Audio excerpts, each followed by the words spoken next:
Assalamualaikum warahmatullahi wabarakatuh. Perkenalkan, nama saya Barita Panjuluhur dengan NIM 123220204. Di sini kelompok kami mengambil Course Widya Asmoro sebagai objek dari proyek perangkat lunak yang akan kita buat. Di sini saya akan membahas tentang 3 hal, yaitu 3 model, business case, dan project character. 3 model itu untuk manajemen proyek perangkat lunak melibatkan 3 aspek utama, yaitu teknologi, organisasi, dan bisnis. Aspek teknologi yang akan diaplikasikan di aplikasinya di website Kos Pak Widi ini, yaitu tentang sistem pemesanan dan pembayaran online. Ini akan mengembangkan dan mengelola aplikasi atau platform yang memungkinkan penyewa untuk memesan kamar, melakukan pembayaran, dan melaporkan masalah secara online. Lalu yang kedua, otomatisasi pelayanan. Menggunakan sistem otomatisasi untuk pengaturan listrik, air, internet, serta mengirimkan pengingat otomatis untuk pembayaran sewa. Lalu untuk aspek organisasinya, yang pertama, struktur manajemen. Mencakup siapa yang bertanggung jawab atas pengelolaan kos-kosan dari pemilik hingga staf pengelola. Struktur ini juga mengatur alur kerja dan tanggung jawab tiap perannya. Yang kedua, kebijakan dan prosedur. Menetapkan kebijakan terkait pembayaran, perpanjangan sewa, peraturan kos, dan penanganan keluhan penyewa. Ini juga mencakup manajemen inventaris, pemeliharaan fasilitas, dan layanan pelanggan. Yang ketiga, pengaturan keuangan. Sistem pencatatan dan pengelolaan keuangan yang mengatur anggaran, pemasukan dari sewa, pengeluaran untuk pemeliharaan, serta operasional. Lalu, aspek bisnis. Yang pertama, interaksi penyewa dan pengelola. Mengelola komunikasi antara penyewa dan pengelola kos, termasuk penyelesaian masalah, umpan balik, dan peningkatan pengalaman pelanggan. Yang kedua, kepuasan penyewa. Fokus pada bagaimana membuat penyewa merasa nyaman, aman, dan puas selama tinggal di kos-kosan ini. Ini juga mencakup penilaian reguler atas kepuasan penyewa dan adaptasi terhadap umpan balik mereka. Nah, dan kita udah mulai masuk ke business case. Kita akan mulai dari kenapa kita memilih Kos Pak Widi. Pembuatan website kos-kosan ini bertujuan untuk memberikan platform online yang memudahkan pemilik kos memasarkan properti mereka dan memudahkan calon penyewa menemukan hunian yang sesuai dengan kebutuhan mereka. Dalam era digital saat ini, banyak calon penyewa, terutama mahasiswa dan pekerja profesional, lebih memilih mencari informasi secara online. Website ini akan menampilkan informasi lengkap mengenai kos, termasuk harga sewa, fasilitas, ketersediaan kamar, serta proses booking yang dapat dilakukan secara online. Lalu bisnis objektifnya itu yang pertama, menyediakan platform digital yang dapat mempercepat dan mempermudah proses pencarian kos. Yang kedua, meningkatkan visibilitas properti kos secara online, sehingga pemilik kos dapat menjangkau lebih banyak calon penyewa. Yang ketiga, memfasilitasi proses penyewaan secara lebih efisien dengan informasi lengkap dan fitur booking online. Yang keempat, meningkatkan tingkat okupansi kos melalui pemasaran digital yang lebih efektif dan transparan.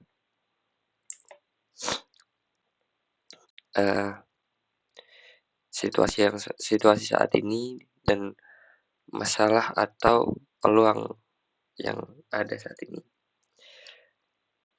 Situasi saat ini, banyak kos-kosan yang masih menggunakan metode pemasaran konvensional, seperti memasang spanduk atau informasi dari mulut ke mulut. Hal ini kurang efektif dalam menjangkau calon penyewa yang lebih digital, terutama di kota besar. Di sisi lain, calon penyewa seringkali kesulitan mendapatkan informasi yang lengkap mengenai kos ini, sehingga mereka harus mengunjungi langsung untuk melihat kondisi dan ketersediaan kamar. Peluangnya, dengan website khusus kos-kosan, pemilik dapat dengan mudah mengikankan properti mereka secara online, sementara calon penyewa dapat membandingkan opsi kos dengan mudah berdasarkan lokasi, fasilitas, dan harga. Fitur pencarian yang komprehensif juga dapat membantu pengguna menemukan kos yang sesuai dengan preferensi mereka. Masalah pengelolaan pemasaran manual memakan waktu dan biaya lebih besar untuk pemilik kos. Selain itu, calon penyewa sering tidak memiliki akses cepat dan lengkap ke informasi yang mereka butuhkan. Critical assumption dan constraint.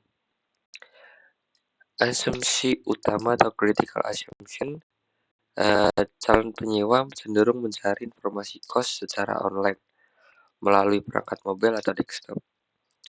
Website dapat beroperasi dengan baik dan mendukung pemrosesan transaksi online seperti booking kamar.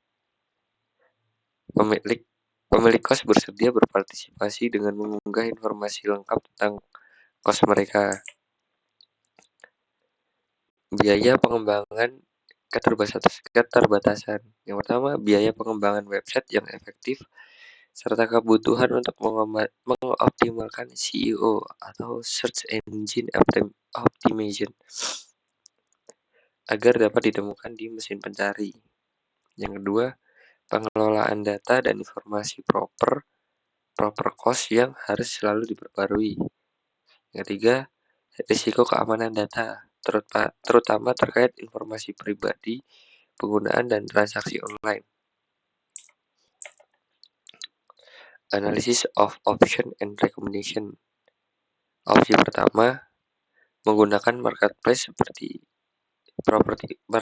properti umum, OLX atau Rumah 123. Keuntungannya, biaya rendah, platform sudah tersedia, akses ke pengguna yang sudah ada. Kelemahannya yaitu kurang spesifik untuk kos, kompetisi dengan properti lain, kurangnya fitur yang dirancang khusus untuk pengelolaan kos. Yang kedua, membuat website kos-kosan sederhana. Biaya pengembangan lebih rendah, informasi dapat disesuaikan dengan kebutuhan pemilik kos, kontrol penuh terhadap kontennya. Yang kelemahannya itu mungkin memerlukan waktu lebih lama untuk mencapai target audiens, keterbatasan fitur dibanding platform yang lebih besar. Opsi ketiga, membuat website berfitur lengkap. Keuntungannya yaitu website yang dirancang khusus untuk kos akan menarik pasar yang lebih terfokus, dapat menyertakan fitur seperti booking online, pembayaran, ulasan penyewa, dan ketersediaan kamar secara real time. Kelemahannya yaitu investasi awalnya akan membutuhkan biaya yang lebih besar, membutuhkan pemeliharaan dan pengelolaan konten secara berkelanjutan. Preliminary project requirement-nya.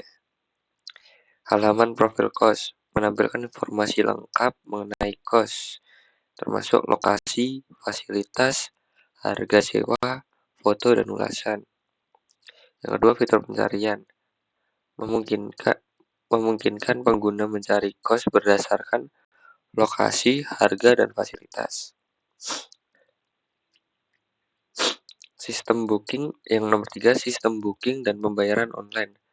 Memfasilitasi calon penyewa untuk memesan kamar dan membayar secara online. Dashboard yang keempat, dashboard pemilik kos. Fitur khusus pemilik kos mengelola properti, memantau ketersediaan kamar, dan memeriksa ulasan penyewa. Yang kelima, platform website responsif yang bisa diakses melalui perangkat desktop maupun mobile. Budget estimate dan financial analysis. Biaya pengembangan website ini memerlukan 20-50 juta tergantung pada kompleksitas fitur. Biaya pemeliharaan website ini juga sekitar 2 hingga 5 juta per bulan untuk hosting, audit data, dan keamanan data. Nah, proyeksi pendapatannya mungkin 30 hingga 100 juta tergantung jumlah kos yang bergabung dan transaksi yang terjadi.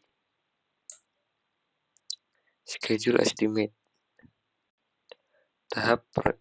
Yang pertama, tahap perencanaan membutuhkan 2 minggu, yaitu tentang analisis kebutuhan dan desain UI UX.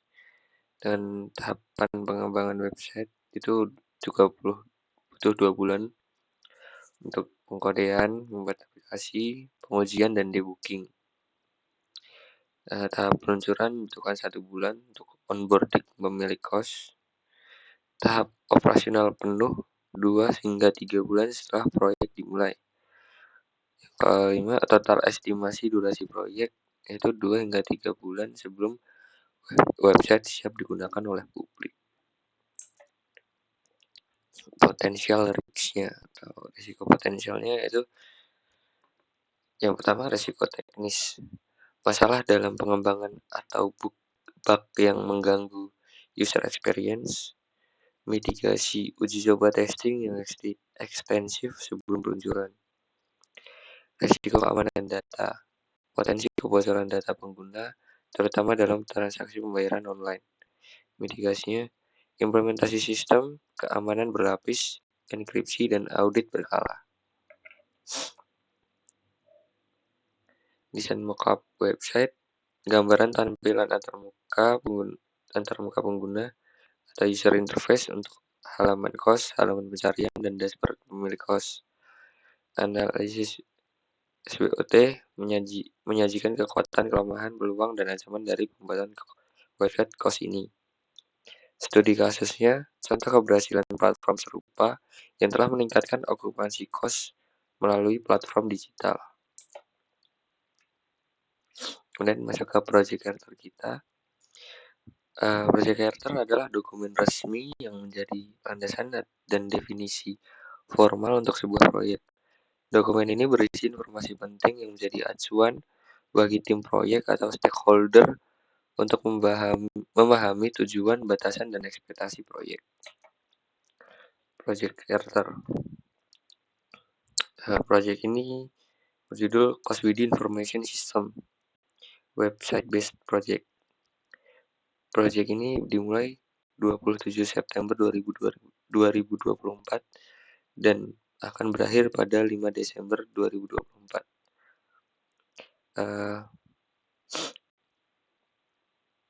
Pencapaian yang akan kita capai adalah menyelesaikan versi pertama website ini di 21 November 2024 dan menyelesaikan produksi website ini di tanggal 5 Desember.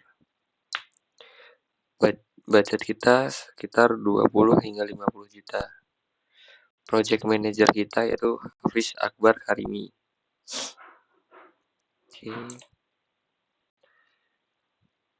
Main project sukses kriteria. Nah, kriteria ini bilang sukses jika kita sudah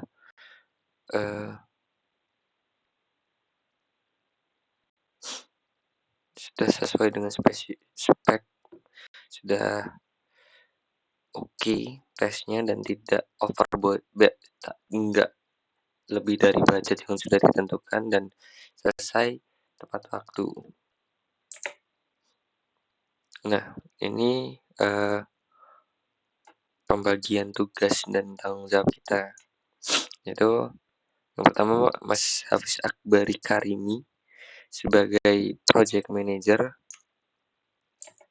Yang kedua Mas Muhammad Fatahillah Haki sebagai front end dan saya juga Barita Panajuluhur sebagai front end juga.